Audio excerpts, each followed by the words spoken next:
Hi, welcome back to GradGirlRambles. I'm Brianna with another video.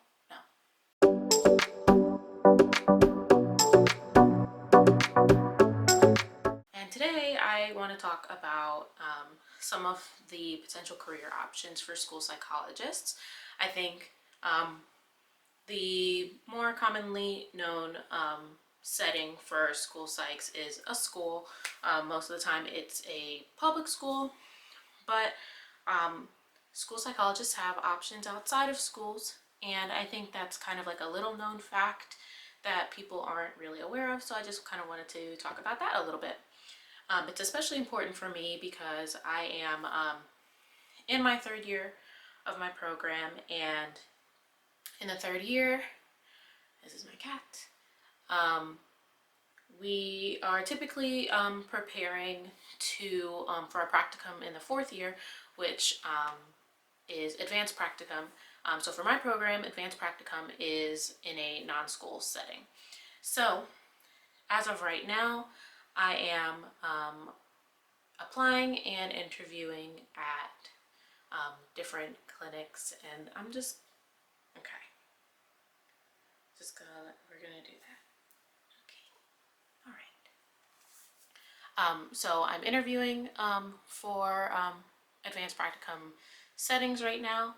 So I just wanted to talk a little bit about what some of those might be for school psych people. So generally, kind of the way that it goes is that school psychologists, depending on your degree level, can do different roles. Usually, I think typically people at the specialist degree level are generally in schools. Depending on the state that you're in, you can also do some private practice. That's very state dependent. But some people also kind of take their expertise and work in like broader educational settings. Some do policy work, things like that. But if you're looking to practice like as a psychologist, usually schools are where you're going to be, and private practice if that's an option for you in your state. At the PhD level, you kind of have a little bit more opportunities to work in some other settings. So there's obviously schools, and when I say schools, I mostly mean public schools, but private schools also enlist school psychologists. Some will have their own school psychologists, but a lot of them also do like contract work with different people or agencies. Some school psychologists who are based in public schools go to different private schools and do assessments and evaluations for them. So that's kind of where you'll see most school psychologists in schools. You also have universities and colleges.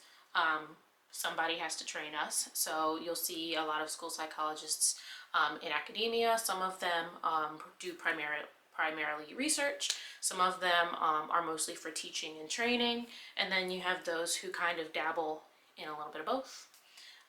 That's where you'll find your like tenure track academics. And then you have people who work like in community settings. So you've got like community mental health, you've got they're like child development centers.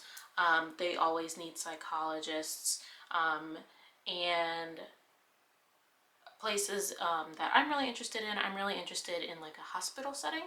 I'm really interested in kind of that like more medical model and how psychologists fit into that. And I think the reason people don't realize that school psychologists can work in those settings is because of the title of the degree. School psychologist kind of implies that we're all in schools, but a lot of the skills that we learn as school psychologists in our training are very applicable and transferable to other settings. So you'll find that school psychologists who work in like hospitals or community mental health settings, they're like the title within the organization where they work isn't always, school psychologist. I used to work with a school psychologist who was a trained school psychologist, but in the setting we were in, her title was clinical psychologist. So a lot of the times it just kind of depends on where you work. So you may not see that title, school psychologist, but we are in there. And a lot of that has to also do with a lot of school psychology PhD programs. Um, if they are APA accredited, a lot of them will have stats for their program for former students who have obtained licensure. So in my program, we're trained to be school psychologists, but we're also prepared to seek appointments elsewhere. So a lot of students end up being able to seek licensure after graduating, and they will, get the hours they need from internship, their clinical hours from internship, hours needed from postdoctoral positions, and then they will sit for the EPPP, which is the psychology licensure exam. And once people pass that, it's very much up to them kind of where their career will go. So that's kind of when you'll see some, trained school psychologists in more like clinical associate or like clinical psych roles outside of schools.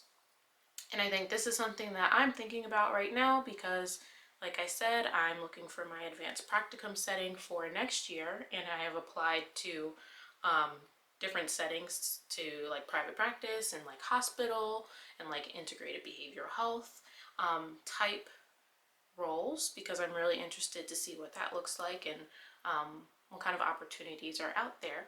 And I think it's a really cool thing about school psychology because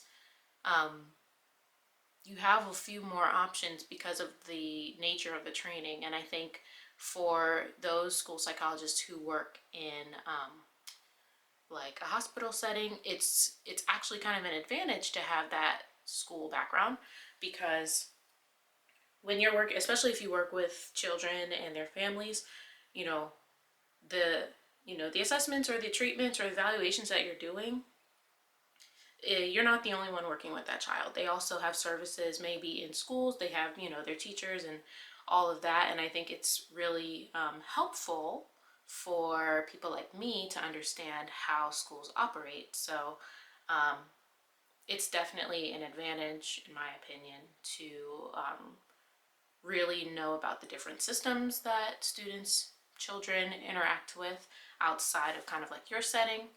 Um, and that's kind of how I feel about that. And before you ask, no, I don't know. I don't know what I want to do when I'm done with my degree.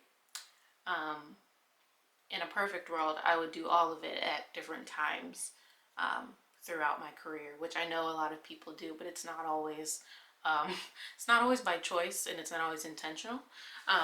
But I really do like the idea of being able to kind of work with children and their families at within different systems.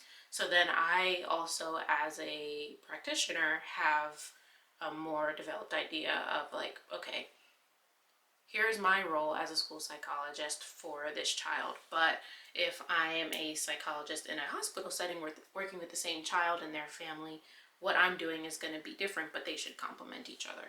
And it doesn't always work that way, but I like the idea of being able to see children in different contexts. And I think one of the reasons that people really enjoy working in schools is because when you start going into community, private practice, hospital settings, you kind of get into the issue of like payment and accessibility of services and insurance, and that is just a very messy world. But it's you have access to children way more at a school than you do if they are not able to afford the services that are outside of the school. But then the flip side of that is schools can also only do so much, and sometimes you need outside referrals. So I'm still trying to find out where I fit and where I think I would kind of be able to see where I can make the most impact. I think all of those settings make and impact in different ways. But I like the idea of kind of testing the waters everywhere, because when I go into my practicum next year, it'll be my first year outside of a school, which will be really nice. And then next year, while I'm in that advanced practicum, I'll be applying to internship and trying to decide if I want to go to an internship that's more school-based or do something a little more clinical. Or some internship sites are really cool and have like a mixture of both, where you kind of have like joint appointment in a school and in like a clinical setting. So I have a lot of research to do in the next year or so, and I may or may not bring you along that journey. But I'm kind of at the beginning of it right now, even though I've been thinking about it for a long time.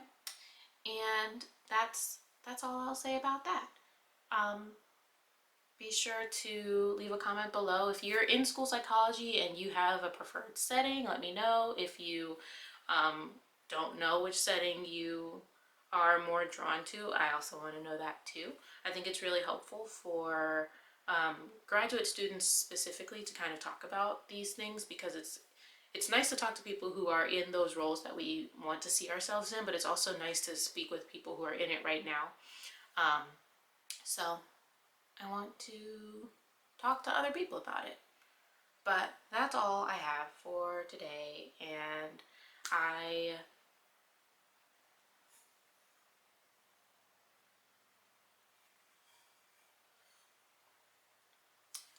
that's all I have for today. I think I have been very inconsistently posting videos, and a lot of it is because I have been just very overwhelmed with school. I think I mentioned that in my last video.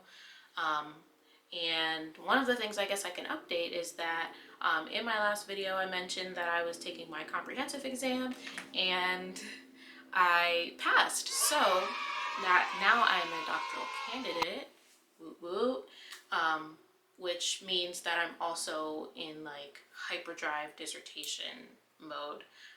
So that's also a new experience that I am having the pleasure of going through right now. So videos to come, TBD when. Bye.